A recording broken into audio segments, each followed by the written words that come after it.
Hello everyone, welcome back to my another mini blog. সকাল সকাল স্নান সেরে রেডি হয়ে নিয়েছিলাম, কারণ আমরা যাব মা উলাইচণ্ডীর পুজো দিতে।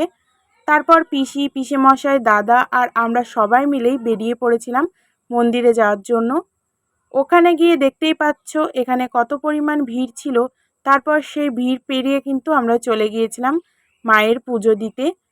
ওখানে গিয়ে মায়ের পুজো দেওয়ার পরে ভালো করে প্রণাম করে কিন্তু বেরিয়ে এলাম। তারপর ওখান থেকে পিসেমশাই নিয়েছিল জিলিপি আমাদের জন্য। তারপর দুই সাইডের মেলা দেখতে দেখতে মেলার মধ্যে এক জায়গায় দিচ্ছিল জল, বাতাসা, ছোলা ভেজা। তো ওখান থেকে আমরা সবাই মিলে জল খেয়ে কিন্তু মেলা থেকে বেরিয়ে এলাম। তারপর চলে গিয়েছিলাম মা মহিষাসুর মর্দিনী মন্দিরে। ওখানে ঠাকুর দর্শন করে কিন্তু আমরা ওখান থেকে বেরিয়েই উঠে পড়েছিলাম টোটোতে। তারপরে সবাই মিলে চলে আসলাম বাড়ি। নামের নিচে ফুল ব্লগটা অ্যাড রইলো, তোমরা চেক করে নিও। আজকের মতন টাটা।